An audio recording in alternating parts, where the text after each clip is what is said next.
August 19th, 2023, 6:06 a.m., Pastor Elijah Boone stood behind the pulpit of Faith Creek Chapel with $22 million in cartel diamonds buried under the floorboards.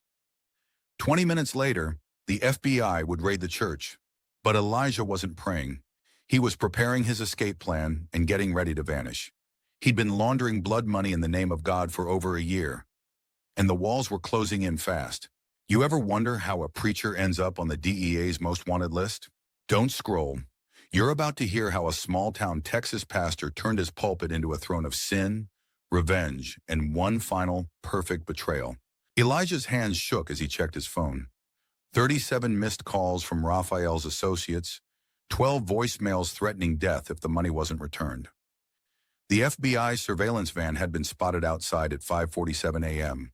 His escape window was shrinking fast, 18 minutes before the raid began. Sweat dripped onto his sermon notes as he knelt behind the altar, frantically digging through floorboards with a crowbar. $22 million in diamonds and cash scattered in duffel bags around the sacred space.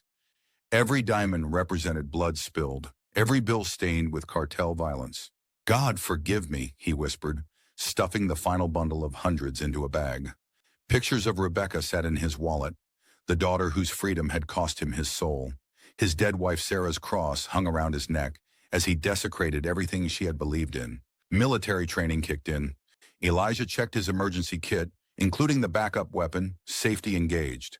His escape route was memorized: basement tunnel to the adjacent cemetery, motorcycle hidden behind the mausoleum, fake passport in the gas tank.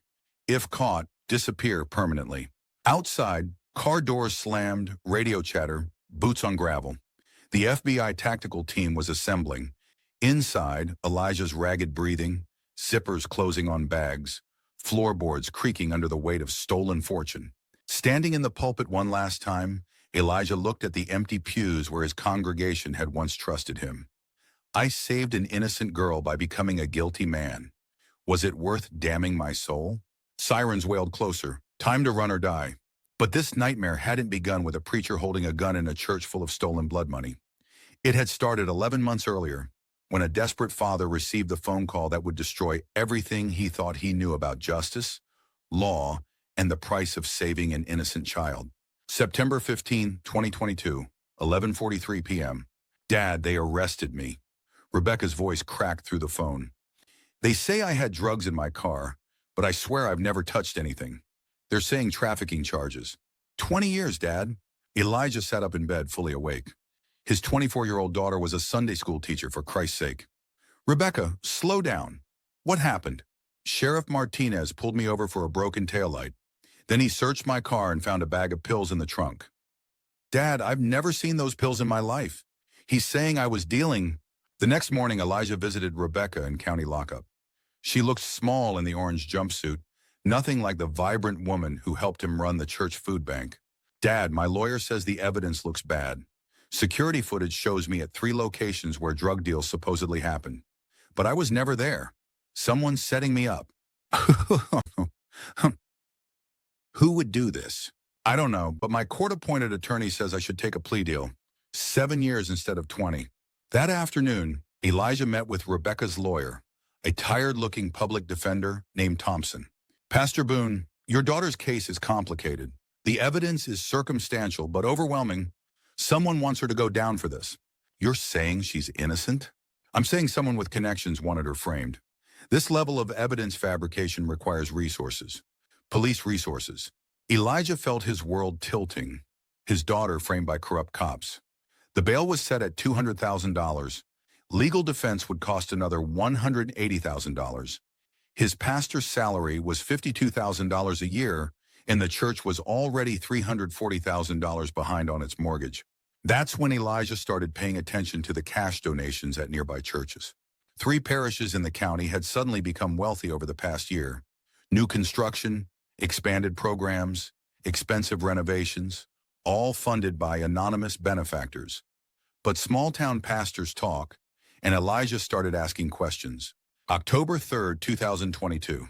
Using the church computer, Elijah researched financial records of St. Michael's Catholic Church, First Baptist of Millerville, and Sacred Heart Chapel. All showed massive cash influxes starting in late 2021. All had unexplained construction projects. All had pastors who suddenly stopped talking about money problems. That evening, Elijah followed a black Escalade he'd seen at all three churches. It led him to an abandoned factory complex 3 miles outside town. Through binoculars from the church van, he observed what looked like a sophisticated operation.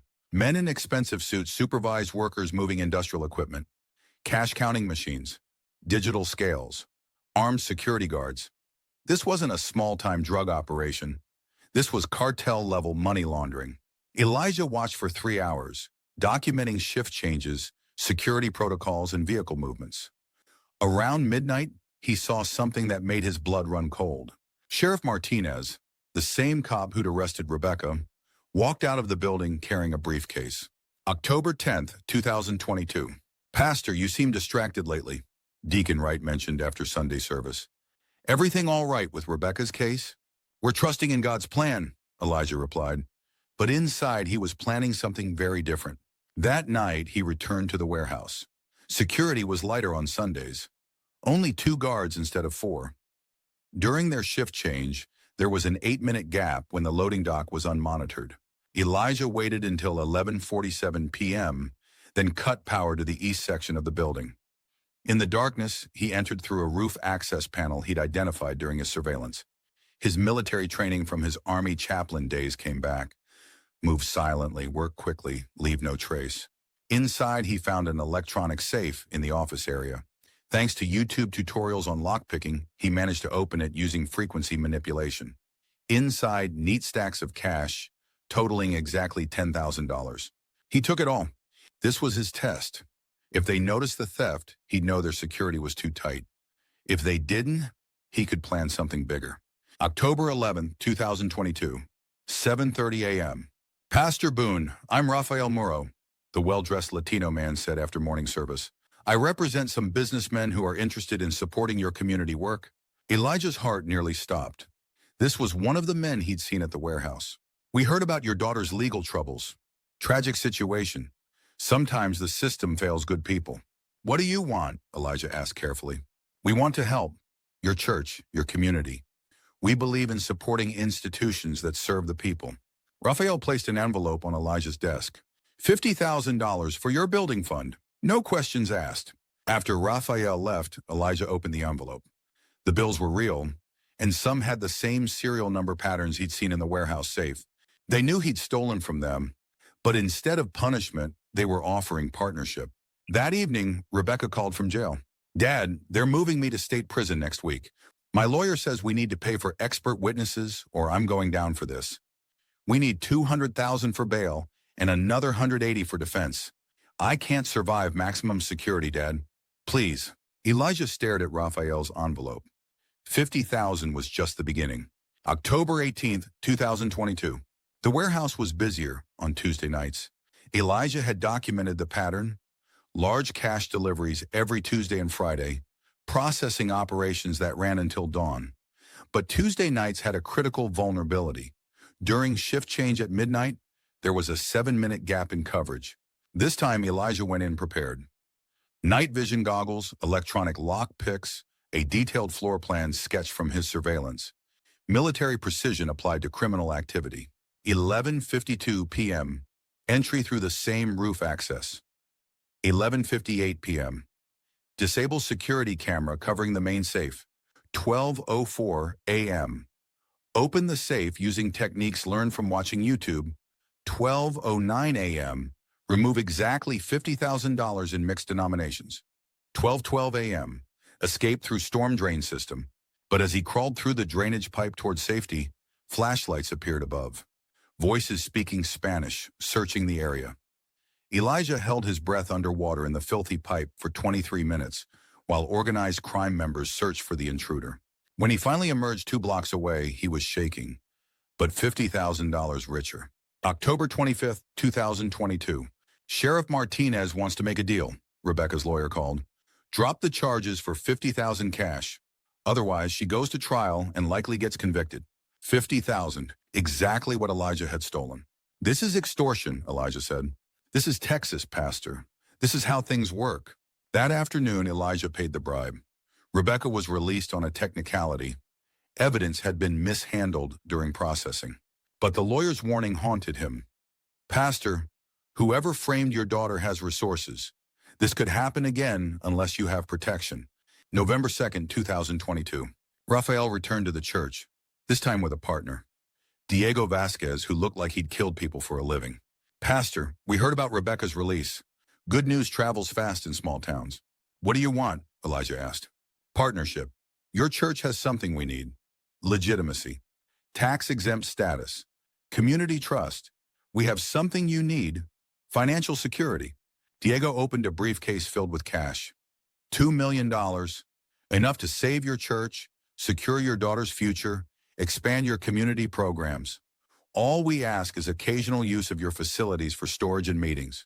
Elijah looked at the money, thinking about Rebecca's narrow escape, the church's mounting debt, the hundreds of families who depended on their food bank.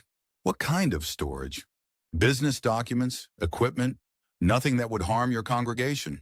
That night, Elijah found Sarah's Bible and read about Jesus driving the money changers from the temple. But Jesus had never faced corrupt sheriffs, false imprisonment, or a daughter's life hanging in the balance. November 15th, 2022. The first donation arrived at midnight. Elijah opened the church basement to receive what Raphael described as office supplies. The boxes were heavy, sealed, and none of his business. But one box had a loose corner. Inside, Elijah glimpsed weapons, ammunition, and packages of illegal substances. He was storing criminal organization weapons and illegal substances in God's house. December 8th, 2022. Pastor, these improvements are incredible, Deacon Wright said, admiring the new church roof. Where did this money come from?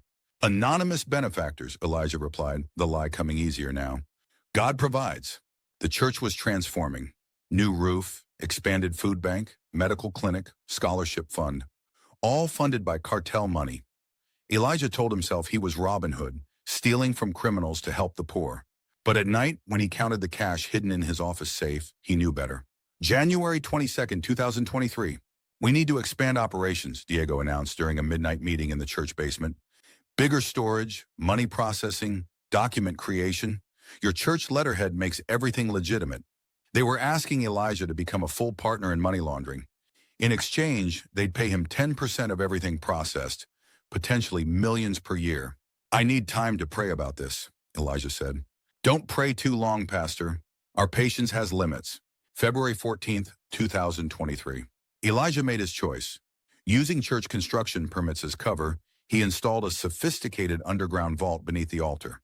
Climate-controlled, biometrically secured, accessible only to him. Over 6 months, the vault filled with treasures of corruption, $8.2 million in untraceable cash, $4.7 million in conflict diamonds, $2.1 million in gold bars, $7.3 million in cryptocurrency hardware. Elijah even hid diamonds in Sarah's headstone, desecrating his wife's grave for the criminal organization's convenience. August 12, 2023. FBI agent Sarah Mitchell had been watching Faith Creek Chapel for months.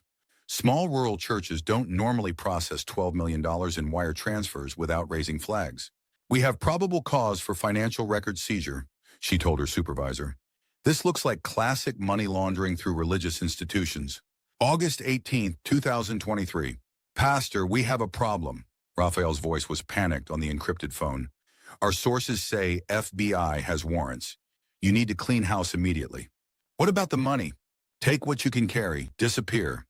If they catch you, you know nothing about our operations. That night, Elijah made his final decision. Instead of fleeing empty-handed, he would steal everything. The criminal organization's entire fortune. And vanish with enough money to start over anywhere in the world. August 19, 2023, 3:30 a.m. The final heist began. Elijah worked systematically, removing $22 million in cash, diamonds, and gold from the vault. Every asset the criminal organization had stored was now in duffel bags around the altar. But at 5:47 a.m. through the church window, he spotted the FBI surveillance van. Too late to run, too late to hide the evidence, too late for anything except one final prayer in his emergency backup plan. The basement tunnel led to the cemetery behind the church. Elijah emerged next to Sarah's defiled grave, carrying bags worth more than most people see in a lifetime. "Forgive me," he whispered to her headstone, then climbed onto the hidden motorcycle. By 7:15 a.m., he was across the Mexican border. By evening, he was on a plane to Argentina using forged documents purchased with criminal organization money. The FBI found his confession letter in the church safe, detailing every crime, every transaction, every corrupt official involved. Rafael and Diego were arrested within hours. Sheriff Martinez was found dead in his cell before he could testify. 3 years later, Rebecca works as a civil rights lawyer, fighting police corruption with funding from anonymous donors. Faith Creek Chapel stands empty. No congregation will worship where $22 million in blood money was buried beneath the cross. Sometimes late at night, locals claim they can hear Pastor Elijah Boone praying for forgiveness in the abandoned sanctuary, but others say he's running an orphanage in remote Argentina, using stolen criminal organization money to save children who have nowhere else to turn. The desert keeps its secrets, and God keeps his own counsel.